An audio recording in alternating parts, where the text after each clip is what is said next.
4th Squadron going over to do battle?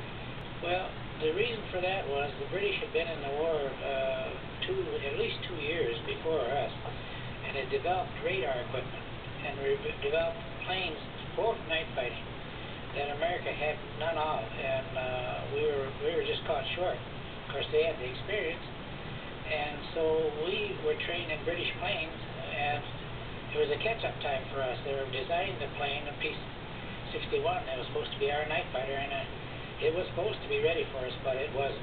So we were assigned to British equipment. Well, answer me this. The British were certainly short of materials too. How in the world could they produce equipment like the Bristol Bullfighter and not crew it? Why didn't they crew their own airplane? Well, frankly, we got quite a lot of their cast-offs. I'm sorry to say that, but the British came first. And this is one of our very, very most difficult problems while we were in service, was being an American outfit, using British equipment, trying to get it supplies. We'd go to the Americans, and of course, you fly British equipment, and go to the British, and you're Americans, go to the Americans. And it was constantly that battle. So our crew chiefs were almost thieves, finding things and stuff to make our planes fly, and they were wonderful. All right, tell me about this British cast-off, the Bristol Bullfighter. You got some experience in that thing, and it's a strange little airplane.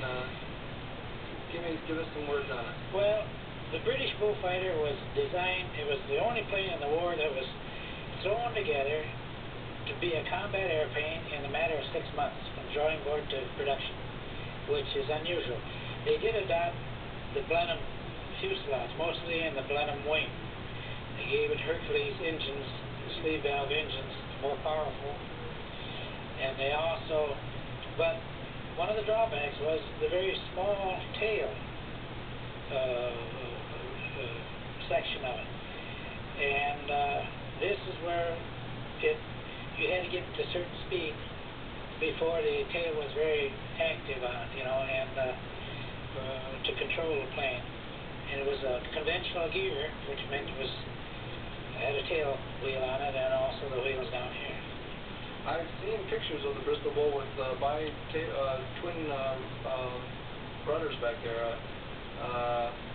Did you ever see any in combat like that? No, we didn't see any, and they obviously tried a lot of different planes, and eventually they went to the Mosquito, which was a little faster plane and made out of wood, because metal was getting hard to... The armament on the Beau was it was the heaviest armed fighter plane in the war. It was a very convertible, you could convert this Beau to many things. They use it for torpedoes, they use it for bombing, mostly on strafing. They had 4 cannons in the front of it. The radar man sat back here, and then there's coastal Beaus had a gun position back there, which the radar. It had 7 303s. This shows 8, but it only had 7. 3 on one side and 4 on the other. Why it did, I don't know, but it had an awful lot of firepower. Did you carry any bombs with it at all? No, we didn't carry any bombs at all, but, because our job was protecting our harbors and doing night fighter intruder work. And that phase of it did come to the latter part of the war. We did do some early intruder work, but only over the water. We weren't allowed to go over land any place because they didn't want any of the radar equipment to fall into German hands.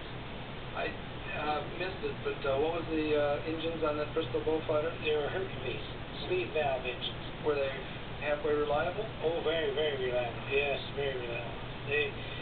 I guess that's why we banged up so many planes. They could take the engine off one that was banged up and fix up another one. And we had an awful lot of accidents with them, but by some reason the British plane had the back strap on it that held your back in your locked position. And because of the design of the plane, the nose was shorter than the engine. The engine stuck out ahead of you. If you lost it on takeoff and so forth, people could get up and walk away from it, dust themselves off, and get in another plane and fly. This section would take the brunt of the punishment, and it would wreck the plane, completely wreck the plane. But usually the crews, unless it caught fire someplace, there was some that we lost. lost because of it, but Now, the radome was located right on the nose? the radios.